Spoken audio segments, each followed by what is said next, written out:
Bien, pour continuer l'exemple sur le théorème des valeurs intermédiaires, qui était d'abord un exemple graphique, on va passer à un exemple concret avec une fonction f de x égale 5x moins 1 exponentielle de moins x, et on demande de résoudre f de x égale 1. Alors j'ai un petit peu triché, pour aller un peu plus vite, et puisque ça n'était pas l'objet de la question, j'ai d'abord calculé la dérivée et j'ai mis le tableau de variation, puisque ce qu'on veut ici c'est vraiment appliquer le théorème des valeurs intermédiaires, et c'est tout. Donc, il faut quand même être rigoureux, on ne présente pas sa copie comme ça, on dit d'abord, avant de dériver, que f de x est effectivement dérivable sur quoi? Sur R en l'occurrence, puisque 5x moins 1 est dérivable sur R, et exponentielle de moins x est dérivable sur R, donc f de x est dérivable sur R comme produit de fonctions dérivables sur R. Je peux alors calculer la dérivée, voilà, qui pour tout x réel vaut 6 moins 5x fois exponentielle de moins x. Et là, je remarque, j'étudie le signe de la dérivée, il est du signe de 6 moins 5x parce que exponentielle de moins x n'est jamais négatif, toujours positif. Donc c'est le signe de cette quantité qui compte. Cette quantité s'annule en 6 cinquièmes, et comme c'est une fonction affine au coefficient directeur négatif, je sais qu'avant cette valeur, ça prend des valeurs positives, et qu'après la valeur 6 cinquièmes, ça prend des valeurs négatives. Donc le signe de f' de x est positif, puis négatif. Ce qui me permet de tracer les variations de f, qui est croissante sur moins l'infini 6 cinquièmes, et décroissante sur 6 cinquièmes plus l'infini. Elle atteint un maximum f de 6 cinquièmes qui est plus grand que 1, vous pourrez le vérifier à la calculatrice si vous voulez, il suffit de mettre 6 cinquièmes pour valeur de x, et vous trouverez que f de 6 cinquièmes est supérieur à 1. Et en plus, petit point à ne pas oublier, c'est bien d'indiquer les limites aux bornes de l'ensemble de définitions, c'est-à-dire qu'en moins l'infini, la fonction part vers moins l'infini. Pourquoi? Parce qu'en moins l'infini, cette quantité tend vers moins l'infini, et celle-ci, exponentielle de moins quelque chose qui tend vers moins l'infini, ça tend vers plus l'infini. Donc j'ai un produit moins l'infini fois plus l'infini, ce qui me donne bien une limite de moins l'infini en moins l'infini. Et en plus l'infini, 5x moins 1 tend vers plus l'infini, mais exponentielle moins x tend vers 0. Et je sais que l'exponentielle n'importe, parce que la limite de x exponentielle moins x, c'est 0 en plus l'infini. Donc j'ai une limite nulle ici. Voilà. Alors, pour ceux qui n'ont pas encore fait les dérivées et les sens de variation, ne vous inquiétez pas, ce qui compte, c'est ce que l'on va faire maintenant. Mais une fois que vous aurez vu ça en cours, revenez voir cet exemple pour bien comprendre et bien refaire toutes les étapes qui amènent à ce tableau de variation. Mais ce qui est important ici, c'est que si la valeur de maximum de f est plus grande que 1, je m'attends quand même, ici, si je trace très symboliquement la valeur 1, je sais qu'à un moment, f va dépasser cette valeur, et puis ensuite, sur le chemin du retour, en descendant, elle va redépasser cette valeur. Et je m'attends donc à ce qu'il y ait un réel ici alpha, qui appartienne à l'intervalle moins l'infini 6 cinquièmes, qui soit solution de f de x égale 1, et au même titre, sur 6 cinquièmes plus l'infini, je m'attends à la même chose, qu'il y ait un réel, cette fois-ci que j'appelle bêta, distinct de alpha, qui soit solution de f de x égale 1. Voilà, alors ça c'est encore une fois un petit peu graphique, c'est bien de le comprendre. Ce qui est encore plus important, c'est de savoir bien le rédiger. Alors, ce que l'on peut faire, il y a deux façons de procéder. On peut faire le théorème des valeurs intermédiaires sur moins l'infini plus l'infini, c'est-à-dire sur l'intégralité de R, et on va trouver qu'il existe alors au moins une solution de f de x égale 1, mais simplement au moins une solution, ça ne me dit pas qu'il y en a exactement deux, et moi je préférais savoir qu'il y en a exactement deux. Alors ce que je vais faire, c'est que je vais d'abord appliquer le théorème des valeurs intermédiaires sur cet intervalle, conclure qu'il y a une solution unique de l'équation f de x égale 1 sur cet intervalle, qui est alpha, puis je répéterai la procédure sur 6 cinquièmes plus l'infini, et je dirai qu'il y a un unique réel bêta qui est solution de l'équation. Ce qui me permettra de conclure qu'il n'y en a effectivement que deux et exactement deux. Bien, alors c'est la rédaction qui est la plus importante, et là il faut bien faire attention.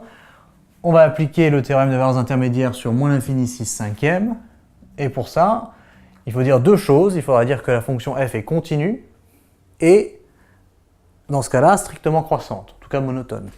Donc, on va dire que la fonction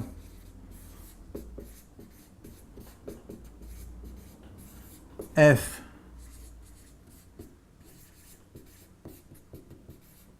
est continu sur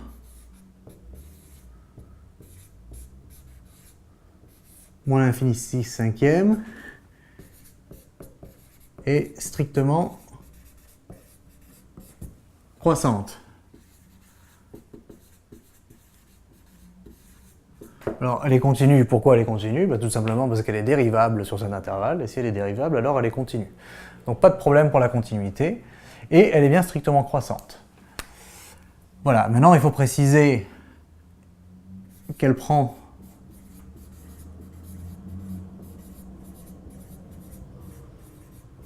ces valeurs dans quel intervalle? Eh bien dans l'intervalle moins l'infini f de 6 cinquièmes, c'est-à-dire, voilà, moins l'infini f de 6 cinquièmes, et ce qu'on va constater, c'est que 0, pardon, pas 0, 1, puisqu'on résout f de x égale 1, 1 appartient bien à cet intervalle moins l'infini f de 6 cinquièmes, puisque j'ai dit que ça c'était plus grand que 1. Donc, je peux dire que 1 appartient à moins l'infini 6 cinquièmes. Voilà, donc d'après le théorème des valeurs intermédiaires, que je me permets d'écrire TVI, mais qu'il faudrait écrire intégralement sur sa copie, d'après le théorème des valeurs intermédiaires, on en conclut que l'équation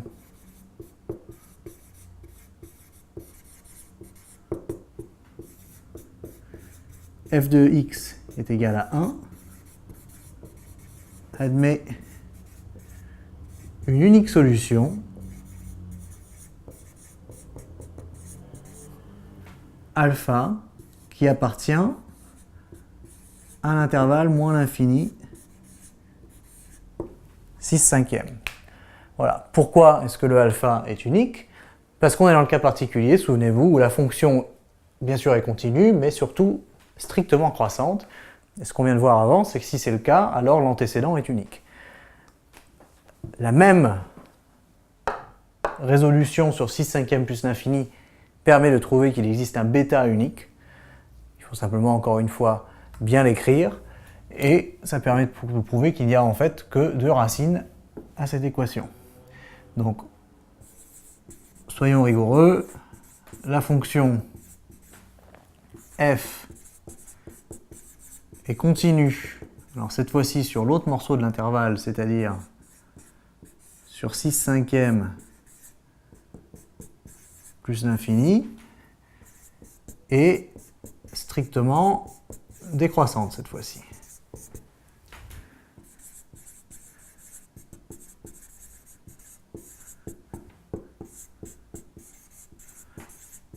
Elle prend ces valeurs dans l'intervalle image qui est ici, qui est f de 6 cinquièmes 0. Alors on va le réorganiser, on va le mettre dans le bon sens. C'est 0 exclu, puisque 0 c'est en plus l'infini, donc c'est une valeur que je n'atteins jamais. Et f de 6 cinquièmes, qui encore une fois est toujours plus grand que 1. Donc 1 appartient à 0 f de 6 cinquièmes, ce qui veut dire que d'après le théorème des valeurs intermédiaires, on conclut que l'équation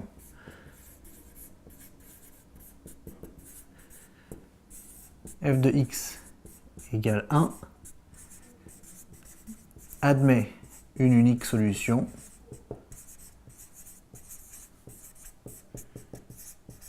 bêta qui appartient cette fois-ci à l'intervalle 6 cinquièmes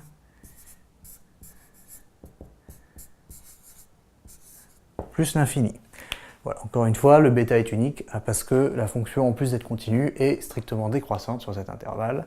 Alors, pour conclure et pour résumer tout ça, on va rapidement regarder le graphe de la fonction, en tout cas sa représentation schématique. On ne va pas rentrer dans les détails. Et on va pouvoir observer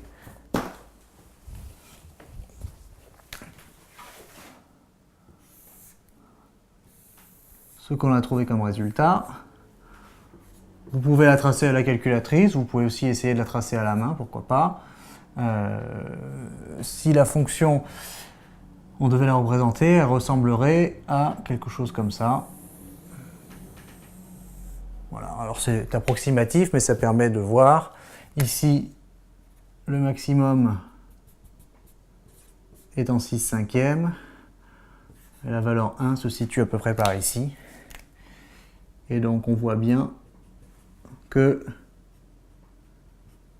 on a deux valeurs, alpha et bêta, distinctes, dont l'image par la fonction f vaut 1.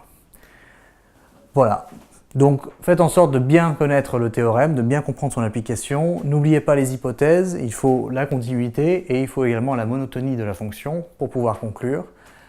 Et n'hésitez pas à nous poser plus de questions sur Révision Bac.